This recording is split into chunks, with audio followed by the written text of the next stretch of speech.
ফরিদপুর শহরতলির কানাইপুরে আধিপত্য বিস্তার নিয়ে আওয়ামী লীগ ও বিএনপির মধ্যে সংঘর্ষ হয়েছে। এ সময় সংঘর্ষে নেতৃত্ব দেয়া দুই নেতার বাড়িসহ অন্তত ২০টি বাড়িতে হামলা, ভাঙচুরের ও লুটপাটের ঘটনা ঘটে। সোমবার সকাল 8:30 থেকে দফায় দফায় দুপুর পর্যন্ত সদর উপজেলার কানাইপুর ইউনিয়নের ফুসরা গ্রামে এ সংঘর্ষের ঘটনা ঘটে। পুলিশ ও এলাকাবাসী সূত্রে জানা গেছে, কানাইপুরের ফুসরা গ্রামে একটি পক্ষের নেতৃত্ব দেন ৯ নম্বর ওয়ার্ড বিএনপির সভাপতি হাশেম খান।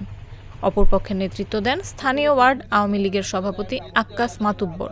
ছেলে মেয়ে দুটো বাইরে থেকে আমরা দুজন লোক থেকে আমি একেবারে আমার কিভাবে আমার বাড়িটা শেষ করছে ওরা। এইভাবে কি মানুষ চলতে পারে? এটা কি একটা দেশের দায়িত্ব নাই? কি প্রশাসন রাত্রি ওদের বলে গেছে যে আমরা আছি, আপনারা কিছু করবেন না, আর তারা সাথে থেকে এইভাবে করে। আজকে ভোরে ফজর নামাজ পড়েই মানে ওরা লেগে গেছে। এর মধ্যে পুলিশ এসে, কিন্তু পুলিশ এসে তো আপনার ভয় খাবে, সে ভয় তারা খায় না। ওই অবস্থায় মানে বাড়ি ঘর ভাঙচুর করছে, বেশ কয়েকটা 15-16টা বাড়ি মানে এরকম ক্ষয়ক্ষতি করছে।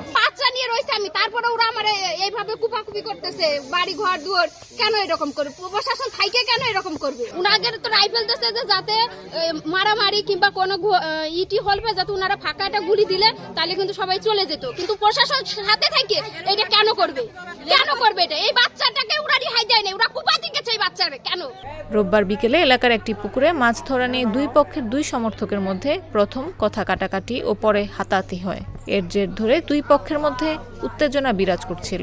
তারা লোকজন গুছাইয়া বাইরে গেছে, বাড়ি ঘর ভাঙা শুরু করছে। পরে আমরা এসে কি করবো? পরে আমরা আইসি, পরে তাদের লোকজন সংখ্যায় বেশি। পরে যে আমাদের মাথা মধ্যে ফাটাই ফেলাইছে, লুটপাট গরু নিছে, প্রায় 30-40টা গরু নিয়ে গেছে এই আমাদের লিডারের বাড়িতে, আরো কিছু লোকের বাড়িতে। তারপরে বাড়ি ঘর, ফ্রিজ মিরিজ, ছাগল টাগল কি যে যা পারছে তাই নিয়ে গেছে। সকালবেলা একবারে ঘুমেতে উঠার 7টার দিকে শুরু করে দিছে বাড়ি ঘর দিয়ে ভাঙা। হাশেম খান, রুস্তম, জব্বার মোল্লা, তারা বারবারই ওসি সভা স্লিপ উপস্থিত হয়। অন্য দলের লোক হাশেম খা, জব্বার, রুস্তুম এরা উপস্থিত হয় না। এরা এই আধিপত্য বিস্তার নিয়ে ছাড়া কিছুই না। এ বিষয়ে ফরিদপুর কোতোয়ালি থানার ভারপ্রাপ্ত কর্মকর্তা মোহাম্মদ আসাদুজ্জামান বলেন, পরিস্থিতি স্বাভাবিক রাখতে এলাকায় অতিরিক্ত পুলিশ মোতায়েন করা হয়েছে। এই ঘটনায় আইনগত ব্যবস্থা প্রক্রিয়াধীন। সংবাদ পাওয়ার সাথে সাথে আমি আমাদের দুই গাড়ি ফোর্স পাঠাই। তারপর উত্তেজনা আরও বিরাজ করলে সংবাদ পেয়ে আমি সাথে সাথে আরেকটা গাড়ি নিয়ে আসি।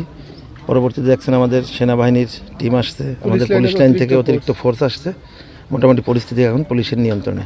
বাড়িঘরে হামলা বা হ্যাঁ, বাড়িঘরে উভয় পক্ষই বাড়িঘর কোপাইছে, হামলা মোটামুটি হয়েছে। তবে এখন পরিস্থিতি সম্পূর্ণ নিয়ন্ত্রণে, এখন আর কোনো ঝামেলা নেই।